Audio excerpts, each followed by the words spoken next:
The Emerald City of Oz, by L. Frank Baum. Chapter 4, How the Nome King Planned Revenge. The reason most people are bad is because they do not try to be good. Now, the Nome King had never tried to be good, so he was very bad indeed. Having decided to conquer the land of Oz and to destroy the Emerald City and enslave all its people, King Roquat the Red kept planning ways to do this dreadful thing, and the more he planned the more he believed he would be able to accomplish it. About the time Dorothy went to Ozma, the Nome King called his chief steward to him and said, "Calico, I think I shall make you the general of my armies." "I think you won't," replied Calico, positively. "Why not?" inquired the king, reaching for his scepter with the big sapphire. "Because I'm your chief steward, and know nothing of warfare," said Calico, preparing to dodge if anything were thrown at him. "I manage all the affairs of your kingdom better than you could yourself, and you'll never find another steward as good as I am. But there are 100 nomes better fitted to command your army, and your generals get thrown away so often that I have no desire to be one of them." "Ah, there is some truth in your remarks, Calico," remarked the king, deciding not to throw the scepter. "Summon my army to assemble in the great cavern." Calico bowed and retired, and in a few minutes returned to say that the army was assembled. So the king went out upon a balcony that overlooked the great cavern, where 50,000 nomes, all armed with swords and pikes, stood marshaled in military array. When they were not required as soldiers, all these nomes were metal workers and miners, and they had hammered so much at the forges and dug so hard with pick and shovel that they had acquired great muscular strength. They were strangely formed creatures, rather round and not very tall. Their toes were curly and their ears broad and flat. In time of war, every gnome left his forge or mine and became part of the great army of King Roquat. The soldiers wore rock-colored uniforms and were excellently drilled. The king looked upon this tremendous army, which stood silently arrayed before him, and a cruel smile curled the corners of his mouth, for he saw that his legions were very powerful. Then he addressed them from the balcony, saying, "I have thrown away General Guph, because he did not please me. So I want another general to command this army. Who is next in command?" "I am," replied Colonel Crinkle, a dapper-looking gnome, as he stepped forward to salute his monarch. The king looked at him carefully and said, "I want you to march this army through an underground tunnel, which I am going to bore, to the Emerald City of Oz. When you get there, I want you to conquer the Oz people, destroy them in their city, and bring all their gold and silver and precious stones back to my cavern. Also, you are to recapture my magic belt and return it to me. Will you do this, General Crinkle?" "No, your majesty," replied the gnome, "for it can't be done." "Oh, indeed!" exclaimed the king. Then he turned to his servants and said, "Please take General Crinkle to the torture chamber. There you will kindly slice him into thin slices. Afterward you may feed him to the 7-headed dogs." "Anything to oblige your majesty," replied the servants, politely, and led the condemned man away. When they had gone, the king addressed the army again. "Listen," said he.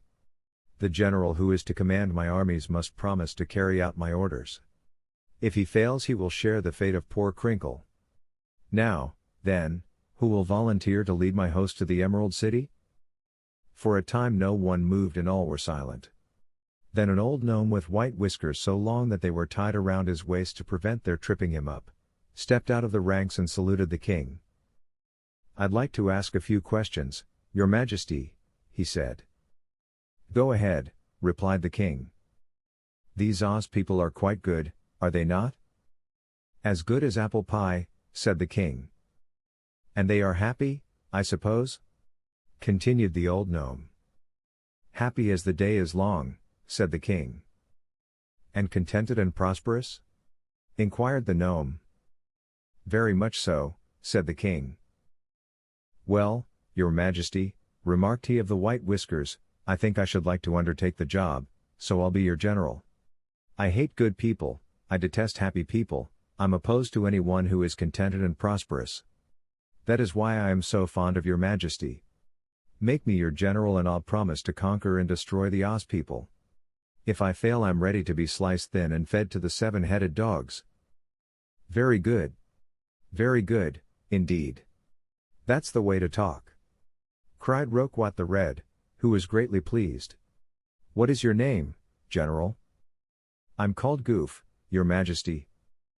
"Well, Guph, come with me to my private cave and we'll talk it over." Then he turned to the army. "No mess and soldiers," said he, "you are to obey the commands of General Guph until he becomes dog feed. Any man who fails to obey his new general will be promptly thrown away. You are now dismissed." Guph went to the king's private cave and sat down upon an amethyst chair and put his feet on the arm of the king's ruby throne. Then he lighted his pipe and threw the live coal he had taken from his pocket upon the king's left foot and puffed the smoke into the king's eyes and made himself comfortable. For he was a wise old gnome, and he knew that the best way to get along with Roquat the Red was to show that he was not afraid of him. "I'm ready for the talk, Your Majesty," he said. The king coughed and looked at his new general fiercely. "Do you not tremble to take such liberties with your monarch?" he asked. "Oh, no," said Guph, calmly, and he blew a wreath of smoke that curled around the king's nose and made him sneeze.